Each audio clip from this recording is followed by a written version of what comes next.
السلام عليكم، أهلا. طلبة بريب 1. طبعا احنا النهاردة هنكمل بارت 2 من أول ليسون بدأناه اللي هو الاستراكشر اوف ذا اتوم. النهاردة بقى هنتكلم على الكيميكال element أو الكيميكال symbol of element and fertilizers. أنا هقسم لكم طبعا زي ما اتفقنا ليسون 1 على 4 بارت، بحيث ان الطالب يفهمه ويستوعب الأجزاء دي كويس.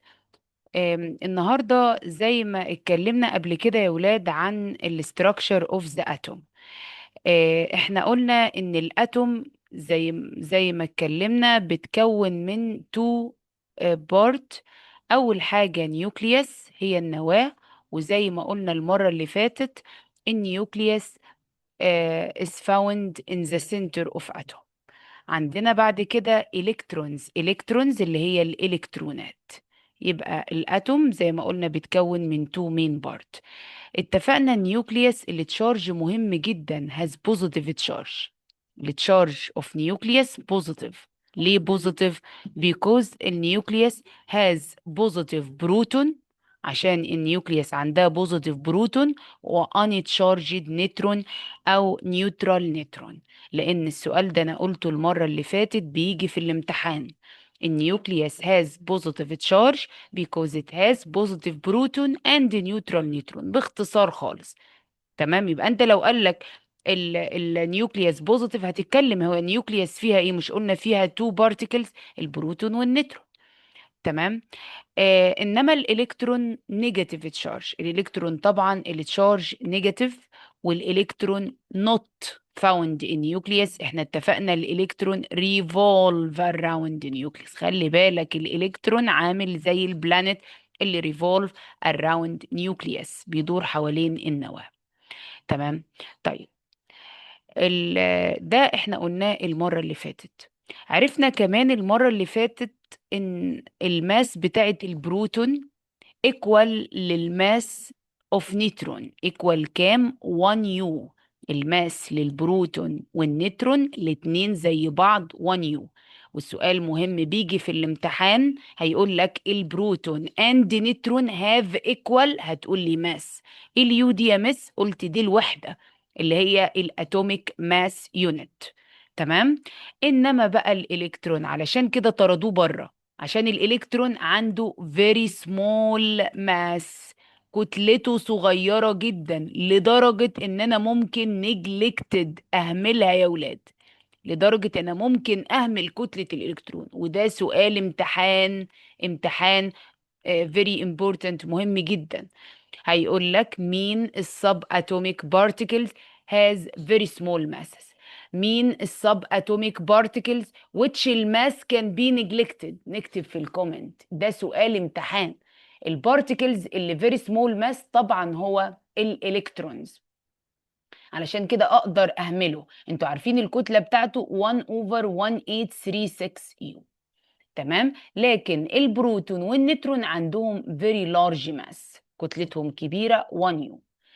طيب، لو جينا بقى نسأل سؤال، بما ان انا دلوقتي شفت الماس بتاعت الالكترون والماس بتاعت البروتون والنيوترون، طيب هو الماس في اتوم بقى، لو انا بتكلم عن كتلة الذرة نفسها، يا ترى هتبقى موجودة فين؟ في النيوكليوس ولا في الإلكترون؟ تتخيلوا؟ يا مس بالعقل كده أكيد هتبقى في النيوكليوس. ليه في النيوكليوس؟ علشان النيوكليوس فيها البروتون والنيوترون عندهم، أنا لسه قايلة لارج ماس، الكتلة كبيرة. إنما ده كتلته صغيرة، عشان كده طاردينه بره، ده very small mass. يبقى ده سؤال امتحان يا ولاد. الماس اوف اتوم is found in نيوكليوس. هيجي لك كومبليت وهيجي لك جيفريزن، هيقول لك الماس اوف اتوم از كونسنتريتد، متركزه فين؟ متركزه في النيوكليوس. كتله الذره في النواه. ليه؟ because الالكترون اهو have very small mass، ان الالكترونات كتلتها صغيره compared to mass of proton and neutron. تمام يا ولاد؟ يبقى الاسئله مهمه وبتيجي في الامتحان. يبقى الماس للاتوم كونسنتريتد فين؟ في النيوكليوس، مش في الالكترون. ليه؟ لان الالكترون very small mass، الكتلة صغيرة جدا بالمقارنة compared to mass of proton and neutron. البروتون والنيوترون 1 يو 1 يو كتلتهم كبيرة، لكن الإلكترون 1 over 1836. ده سؤال امتحان وبيجي give reason. خلي بالكم من الأسئلة اللي بقولها سهلة جدا. تمام. طيب يبقى احنا دلوقتي خلصنا الماس، خلصنا الاستراكشر بتاع الاتوم. طيب عرفنا يا ولاد السب اتوميك بارتكلز. احنا درسنا 3 سب اتوميك بارتكلز، البروتون، درسنا النيوترون، درسنا الالكترون. عرفنا ان البروتون والنيوترون فاوند ان ايه، موجودين فين؟ جميل، في النيوكليوس. والاتنين هاف 1 يو الاتوميك ماس يونت، 1 يو ايكوال ماس، الكتلة بتاعتهم متساوية، والماس بتاعت الاتوم متركزه فيها. على فكره في سؤال برضو ممكن يقول لك الماس اوف اتوم ايكوال للماس اوف اي بلس اي. الماس اوف اتوم انا قلت متركزه في النواه في النيوكليوس، يبقى كتله الذره الماس اوف اتوم ايكوال للماس اوف بروتون اند نيوترون. الكتله بتاعت الذره متركزه في النواه. طب هي مجموعها ايه بقى؟ هي ايه اصلا؟ هي كتله الماس اوف بروتون اند نيوترون، لان هي في النواه، النواه فيها بروتون ونيوترون. انما السب اتوميك بارتيكلز، السب اتوميك بارتيكل اللي ريفولف اراوند نيوكليوس، الالكترون، خلي بالك من اللوكيشن بتاعه، لان بيجي يقول لك كومبير، مقارنه. في ناس تقول لي الالكترون انسايد نيوكليوس، غلط، ده هو بيدور حول النواه مش جوه النواه. والالكترون نيجاتيف تشارج، خلي بالك الماس بتاعته فيري سمول ماس، كتلته صغيره. عشان كده لو قال لك ليه الماس اوف اتوم نوت فاوند ان الكترون، كتله الالكترون، كتله الذره مش موجوده في الالكترون، ليه؟ لان كتلته صغيره 1 اوفر 1836. اظن مفيش اسهل من كده. يبقى انت خدت 3 سب اتوميك بارتكلز اللي هما البروتون والنيوترون والالكترون. الفرق ان البروتون والنيوترون found in nucleus but electron revolve around the nucleus. بقارن البروتون بوزيتيف تشارج، نتكلم اهو، البروتون بوزيتيف، النيوترون نيوترال تشارج، الالكترون نيجاتيف تشارج لو بتكلم على التشارج. تمام يا ولاد؟ جميل. طيب نخلي بالنا من سؤال بيقول لي ان البروتون ايكوال للالكترون. ايه ده؟ ازاي يا مس البروتون قد الالكترون؟ مش انتي قلت لنا ده بوزيتيف تشارج وده نيجاتيف تشارج؟ يبقى هم مختلفين. ايوه هم مختلفين في التايب، في النوع التشارج، انما هم متساويين في الماجنتيود. يعني انا لو عندي ذره فيها 5 بروتون هيبقى فيها 5 الكترون. لو انا عندي البروتون 17 بروتون هيبقى عندي 17 الكترون. يعني انا قصدي ان البروتون والالكترون equal in magnitude، متساويين في الكوانتيتي، في المقدار. لو البروتون 6 بروتون يبقى الالكترون 6 الكترون. انما ديفر في التايب او التشارج. ممكن يجي لي سؤال ترو اور فولس يجي لك، يبقى خلي بالك. يعني لو انا عندي الاتوم عندي اهو، بصوا معايا، لو انا عندي 11 بروتون، كم الكترون؟ ممتازين، 11 الكترون. هم مختلفين في التشارج يا جماعه، البروتون بوزيتيف تشارج والالكترون نيجاتيف تشارج، انما الماجنتيود قد بعض.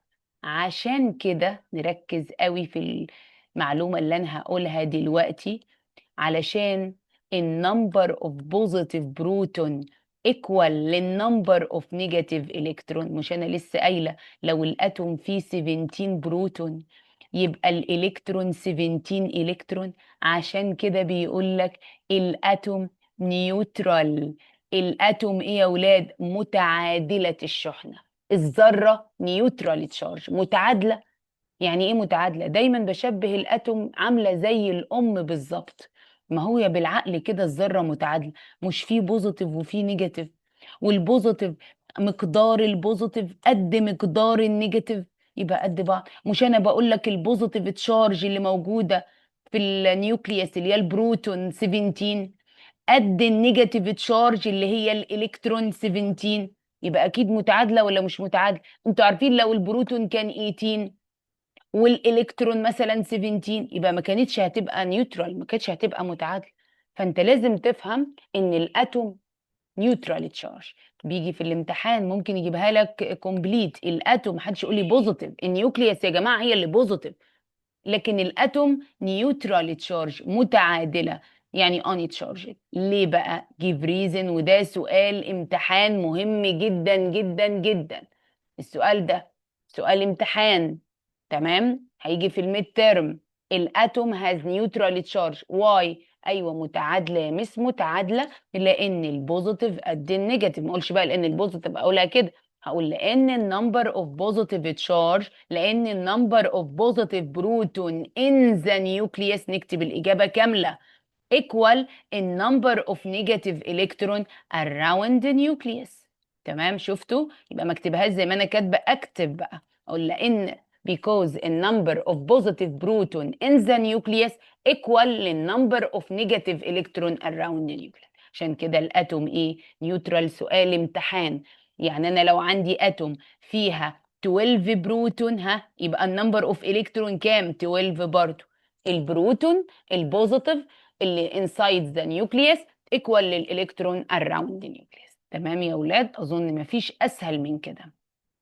هنيجي بعد كده يا ولاد هنتكلم على جزء مهم جدا، الكيميكال سيمبل اوف elements، الرموز الكيميائية للعناصر. احنا خلاص عرفنا الأتوم، عرفنا إن في ذرة. العلماء بقى علشان يعبروا عن الذرة، يعبروا عن ذرات الإليمنت، ذرات العناصر، قال لك لازم يكون لها سيمبل، رموز. رموز يعني ايه؟ رموز، رمز، كربون سي، نيتروجين ان. طب ليه يا مس؟ علشان وانت بعد كده بتدرسها وبتكتبها، بدل ما تكتب صوديوم مثلا، بدل ما تكتب اكسجين تقعد تكتب كده في المعادلة، لا نكتب رمز to facilitate their study. يبقى الساينتست agree to express element، العلماء عبروا عن العناصر using symbol برموز. ليه؟ to facilitate their study، عشان يسهلوا دراستها. خاصة ان انت الترم التاني او السنة الجاية هتاخد حاجة اسمها chemical equations، هتاخد معادلات كيميائية. فده سؤال ممكن يجي لك جبريل، انه سؤال سهل جدا، يقول لك ليه الساينتست اكسبريس element using symbol؟ ليه العلماء عبروا عن العناصر برموز؟ ليه مطلوب منك تحفظ الرموز؟ هتقول لي to facilitate their study especially الكيميكال equation. طيب الرموز بقى بتاعت الاليمنت، الرمز للعنصر، انا بعبر عن الرمز يا ولاد طبعا بيعبر عن سنجل اتوم. الرموز انا عندي عناصر، نركز مع بعض كده. انا عندي عناصر بكتبها او بتتكون من 1 لتر، حرف واحد، والحرف ده لازم يتكتب كابيتال. تمام، زي مثلا اقول لك الاكسجين اهو، هنقول رمزه ايه؟ او كابيتال، ما ينفعش اكتبه او سمول. الهيدروجين، ها، اتش كابيتال، ما ينفعش اكتبه اتش سمول، يعني هكتبه كده غلط. الفلوراين، الفلور، ها، اف كابيتال، ما ينفعش اكتبه اف سمول.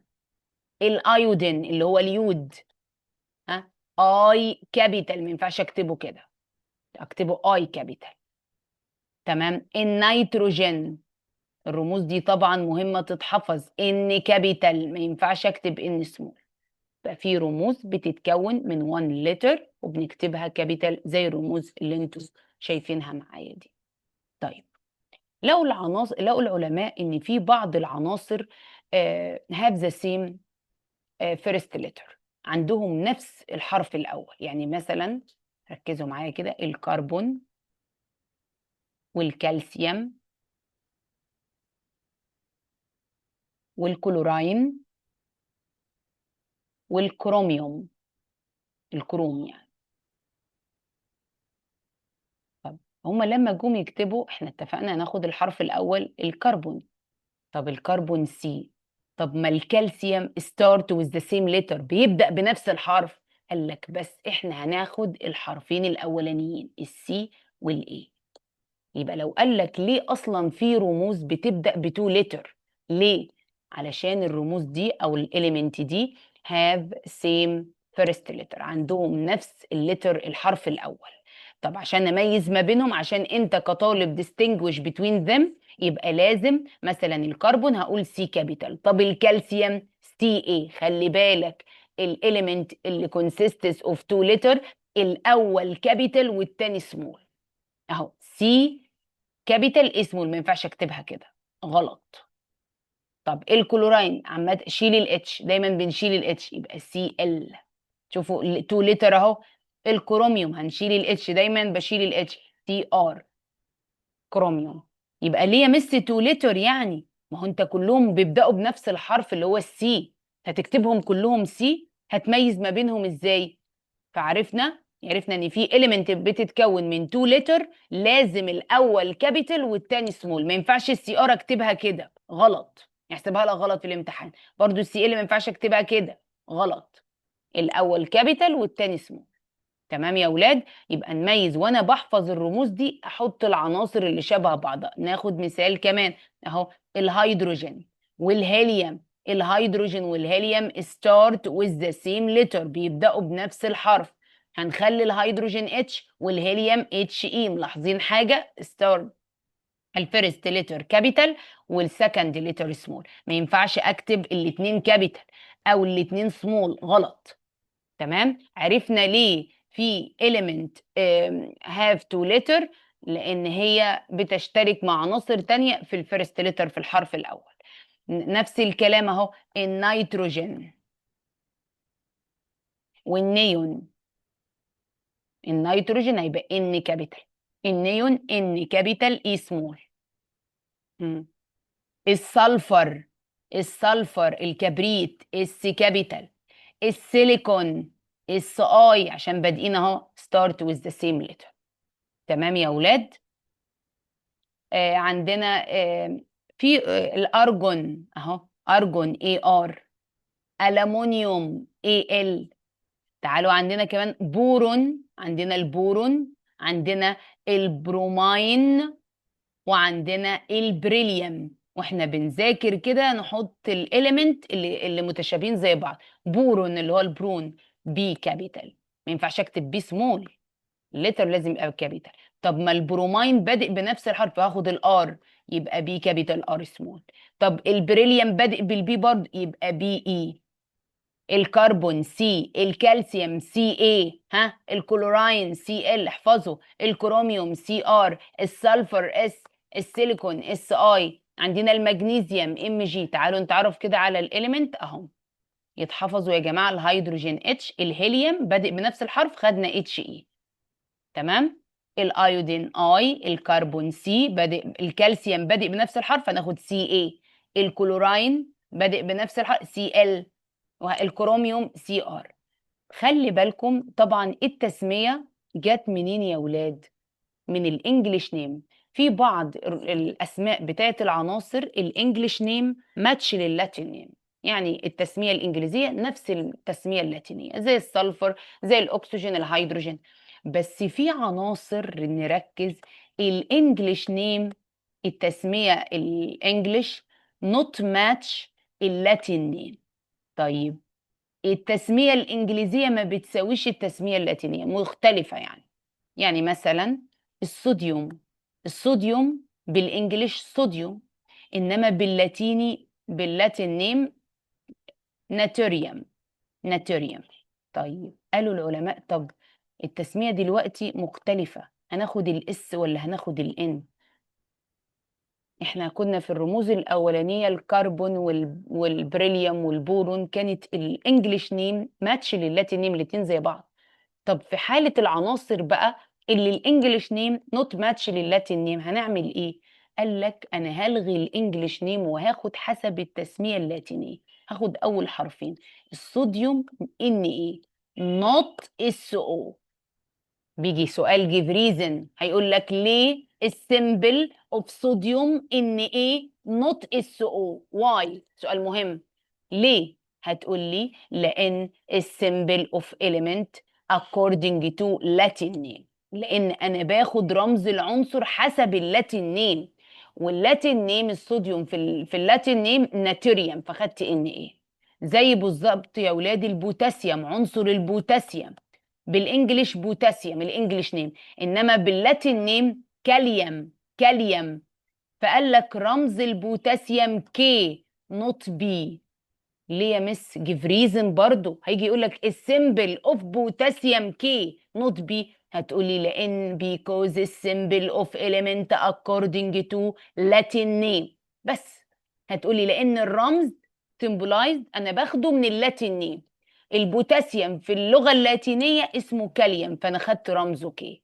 الصوديوم ناتريوم يبقى ان ايه. البوتاسيوم كي. عارفين مثال تاني؟ الايرون الحديد. الحديد في اللاتين نيم ما اسموش ايرون، اسمه فيرم. فيرم. طب هناخد ايه؟ اف اي. حفظه عشان دي بتيجي الايرون الحديد رمزه اف اي. ليه يا مس؟ هيجي يقول لي في الامتحان السيمبل اوف ايرون اف اي نوت اي ار. واي؟ هتقول لي لان السيمبل اوف element according to Latin name. وهكذا. الكبر كابريوم سي يو، كل ده متاخد من اللغه اللاتينيه واتحفظوا. الكبر اللي هو النحاس سي يو. الايرون قلنا اف اي اتحفظوا. الصوديوم ان ايه ناتوريوم according to Latin name. محدش يقول لي بقى اس او، احنا فهمنا اهو. البوتاسيوم كي صوديوم ان ايه بوتاسيوم كي، تحفظها كده صوديوم ان ايه بوتاسيوم كي. الجولد اي يو. الجولد الذهب. السيلفر الفضة اي جي. الثلاثة دول خلوهم تحت بعض احفظوهم كده. الميركوري الزئبق اتش جي، يتحفظوا يا جماعه، الرموز دي مهمه جدا. جولد اي يو، سيلفر اي جي، ميركوري اتش جي. جولد اي يو، سيلفر اي جي، ميركوري اتش جي. صوديوم ان ايه بوتاسيوم كي. عندنا الليد الرصاص بي بي. الفوسفورس بي. معايا يا ولاد؟ يبقى زي ما اتفقنا ادي العناصر. عندنا الفلوراين اف. الايرون اف اي. ما حدش يقول لي ليه مش اي ار، ما انا قلت اللاتين نيم مختلفه في الرم. فوسفورس بي. الليد بي بي according to Latin name. السلفر اس ده عادي. السيليكون اس اي اشتركوا في نفس الحرف اهو. النيتروجين ان. النيون ان ايه. الصوديوم ان ايه. سؤال جيف ريزن قلت مهم. يجي يقول لك السيمبل اوف صوديوم ان ايه نوت اس او، هتقول لان السيمبل اوف element according to Latin name. البورون، شوفوا البورون والبريليوم والبرومين التلاتة بادئين بنفس الحرف. قلنا البورون بي، بريليوم بي اي، والكابيتال اول كابيتال التاني سمول. البرومين بي كابيتال ار سمول. الكبر سي يو. كروميوم سي ار. ارجون اي ار. الومنيوم اي ال. الجولد according to Latin name اي يو. سيلفر اي جي. ميركوري اتش جي. عرفنا يا ولاد السيمبل اوف element. عرفنا العناصر هم ليه عملوا يا ولاد سيمبل للإليمنت. اتفقنا ها ليه to facilitate their study. عرفنا ان في element بتتكون من 1 letter ولازم نكتبه كابيتال، وهنا الانجليش نيم ايكوال لللاتين نيم. عرفنا ان في element الانجليش نيم نوت ماتش لللاتين نيم، فاحنا بناخد اللغه اللاتينيه. وعرفت الجيف ريزن اللي بيجي هنا يقول لك ليه السيمبل بكرر اوف صوديوم ان ايه نوت اس او، هتقولي لان السيمبل اوف element according to Latin name. عند واحد يقول لي هو احنا بندرس يا مس الاليمنت ليه؟ عايز يقول لك ابلكيشن عشان يربط لك الساينس بحياتك، ان انت بتدرس العناصر دي لان هي موجوده في حياتك. زي المثال عندنا يا ولاد الفيرتلايزرز، الاسمده. الاسمده اللي بتحطها في الارض الزراعيه علشان امبروف الاجريكلتشر برودكت، عشان تزود الانتاج الزراعي، عشان تحسن من الفيرتيليتي من جودة التربة. فيعني ايه فيرتلايزرز؟ مفهوم مهم جدا. كيميكال كومباوند، مركبات used to improve agricultural production. اول ما يقول لك مركبات بتحسن improve الاجريكلتشرال برودكشن، بتحسن الانتاج، ودي نركز عليها عشان بيجي يقول لي الامبورتنس ايه. هيجي يقول لك اهمية الفيرتلايزر ايه. امبروف يعني بتحسن البرودكشن، الاجريكلتشرال برودكشن يعني الانتاج الزراعي. مهم جدا الفرتلايزر لان فيها 3 عناصر مهمين ان بي كي. اول ما الاقي سماد بحطه في الارض، السماد ده فيه الثلاث عناصر دول، اعرف ان السماد ده مهم جدا. ليه هما الثلاث عناصر دول مهمين؟ اهو بربط لك اهو، انت بتدرس العناصر وبتدرس رموزها عشان هي مهمة في حياتك وانت مش واخد بالك. الاسمدة اللي انت بتحطها في الارض دي عبارة عن إليمنت زي الفرتلايزر NPK. النيتروجين يا جماعة بنحطه في الفرتلايزر لأن النيتروجين مهم جدا لجرين بلانت ليف. النيتروجين بيعمل على اخضرار الورقة، عشان الورقة كده تبقى جميلة وخضرة. النيتروجين بنضيف نيتروجين. يقول لك what happen in absence of nitrogen in fertilizers. طبعا البلانت ليف will not be green، مش هتبقى خضراء، تبقى يلو، بل يلو. تمام، يبقى لازم ابقى عارفه اهميه النيتروجين، بتيجي في الامتحان كومبليت. النيتروجين is essential for نقط، هتقول لي جرين بلانت ليف. النيتروجين بيحسن او بيساعد على اخترار الورقه. الفوسفورس ميكروت سترونج، بيقوي الجذور يا ولاد، بيخلي الجذر بتاع النبات. انتوا خدتوا في جريد 5 ان الروت مهم جدا لان هو اللي فيكس بلانت ان ذا سويل، بيثبت النبات وابزورب الووتر والنيوترنت فروم سويل. فالفوسفورس مهم جدا، عنصر الفوسفور في الارض، لانه ميك روت سترونج، بيخلي الجذور قويه، سترينث روت يعني. البوتاسيوم ميك البلانت جرو هيلثي، بيخلي النبات يا ولاد ينمو صحي. جرو هيلثي يعني ينمو كويس. يبقى انا عندي في الفرتلايزر بحط 3 اسينشال اليمنت، 3 عناصر مهمه وتعرف دورهم. النيتروجين لجرين بلانت ليفز لاخضرار الورقه، الفوسفورس ميك روت سترونج بيخلي الورقه قويه، والبوتاسيوم ما نتلخبطش بجرو هيلثي اللي بيخلي النبات ينمو كويس. البوتاسيوم اللي بيقوي الجذور روت سترونج، الفوسفورس اللي بيخلي الورقه خضراء وجميله جرين بلانت ليف، النيتروجين. لكن لو قال لي في الامتحان الكيميكال كومباوند يوزد تو امبروف اللي بتحسن الاجريكلتشر برودكشن، هنقول ايه يا اولاد؟ هنقول الفيرتلايزرز. بيقول لي one of the most important fertilizer NPK. النيتروجين اهو essential for نقط for green plant leaves. الفوسفورس make plant root strong عشان يقوي الجذور. البوتاسيوم البلانت جرو هيلثي. معايا يا ولاد؟ يبقى نبقى عارفين تعريف الفيرتلايزر، اهميتها امبروف بتحسن البرودكشن، ابقى عارفه دور كل واحد. اهو احنا بنأكد لك ان العناصر اللي انت بتدرسها وبتعرف رموزها مهمه في الفيرتلايزرز زي ال NPK. طب ممكن يسألنا على فكره سؤال، يقول لي هو مين الفيرتلايزر الكويس؟ اهو which of these substance contains 3 essential element for plant growth.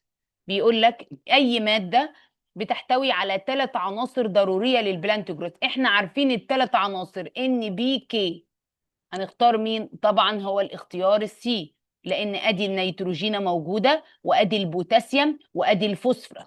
يقول لك اختار اي مركب ضروري للبلانت جروث، اكيد هتختار مركب فيه الثلاث عناصر اللي هم النيتروجين والفوسفورس والبوتاسيوم. النيتروجين لجرين بلانت ليفز، الفوسفورس ميك روت سترونج، البوتاسيوم جرو بلانت هيلثي. طب هل معنى ان انا بقول نستخدم فيرتلايزرز ان استخدم الفرتلايزر اوفر يوز، اكسسيف يوز؟ يعني انا بقول الفرتلايزر دي كويسه، الاسمده كويسه، ان انت بقى تكتر من الاسمده في الارض، تغرق الارض اسمده؟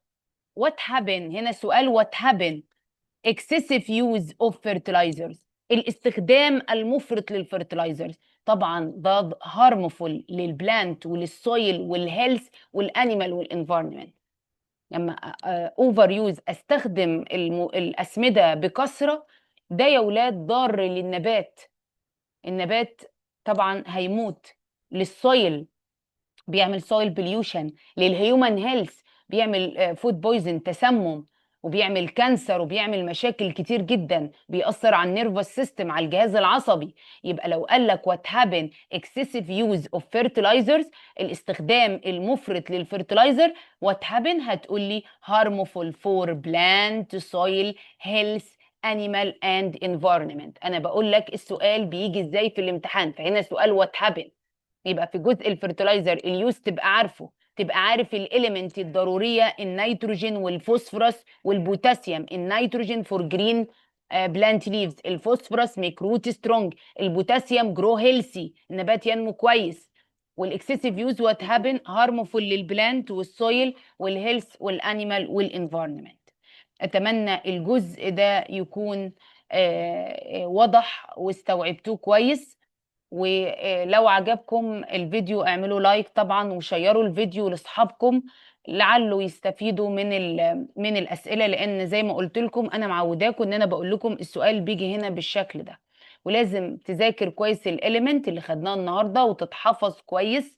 وزي ما قلت الحفظ السهل ان انت تجمع العناصر المتشابهه، يعني الكربون، الكالسيوم، الكروميوم، الكلوراين، تحطهم في جنب وتحفظهم، البورون، البريليوم مع بعض، وهكذا.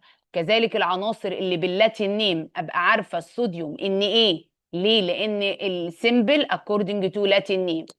البوتاسيوم كي، الجولد اي يو، السيلفر اي جي، الميركوري اتش جي. العناصر اللاتين نيم دي بتيجي كتير في الامتحان.